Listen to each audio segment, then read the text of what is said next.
That's a Chevrolet steering column out of the square body S10s. Right.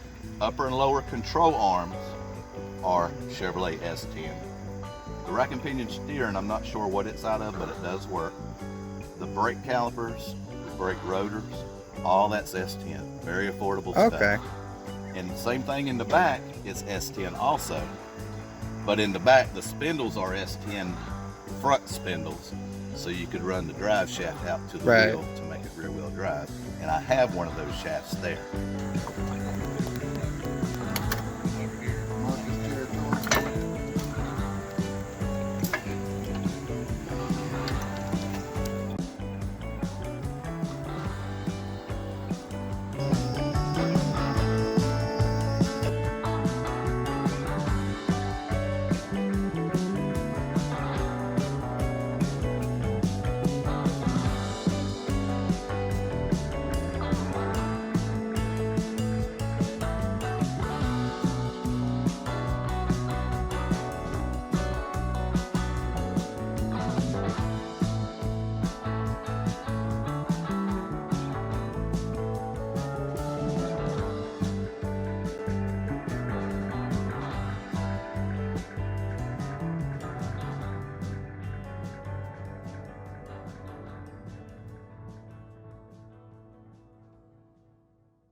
Welcome back, everyone. So today we're actually looking at a Lamborghini kit car that we just purchased. So this is going to be a big project. Probably multi-generational. Yeah, my son's sons will probably work on this car. Probably. So it'll be around for a while. So this car is a full square tube frame chassis. That's kind of a mouthful when I say it out loud. Manufactured chassis. The manufactured chassis. It's not based on any car, so it actually it won't be a Fiero kit car. It's not a, you know, there is no base car that this is starting from. This is a full from scratch Lamborghini kit, which is pretty impressive to say the least. It looks like a box style construction, so not a ladder frame, not a space frame. Looks more like a box frame. We can't find the manufacturer of this kit. We're not really sure who it is. Yeah, we don't really know exactly, but in the back end of it, it has a 455 Buick motor hooked up to a automatic front-wheel drive transmission that was found in the Buick Tornado, I think that's how it's pronounced, which is a 3-speed. So we're probably not going to stick with that drivetrain just because it's really heavy. Yeah. Matter of fact, the spacers on the suspension, so, you know, the basically keying spacers that tell you what ride height you're going for, one of them continues to bend. Like, every time we fix it or bend it back, it just bends. It was broken when we got it, so it's really heavy in the back end. There's so many other ways to make better power than that 455 nowadays that we're open to more modern options like an LS or even Coyote or even a turbocharged inline 6, possibly, well, 2JZ, yeah, something like that. or even a 1JZ. Those are a little more affordable. Yeah, or a K20 or a K24. We want to stay away from the 4 cylinders, just to maybe stay away from the Fiero. You know, that's just a Fiero. It's got a 4-cylinder. We don't really want. By the time we get done with this, there won't be any Fiero parts in this. This isn't going to be a Fiero kit car. And I'm not bad mouthing Fiero kit cars. I built one back in the 90s on a 328 kit.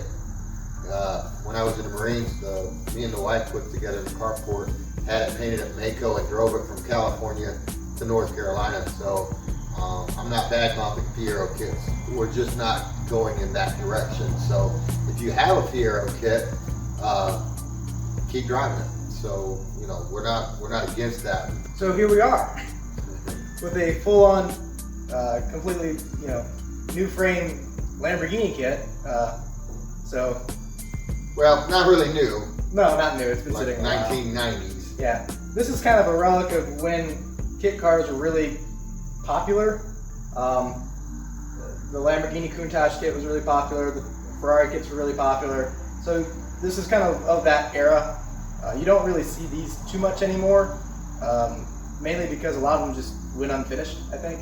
Yeah. But as you can see, the kit's strong. I mean, I'm sitting on it. You know, I can stand here and stand on this part right here. It doesn't flex. The chassis is molded into the actual body.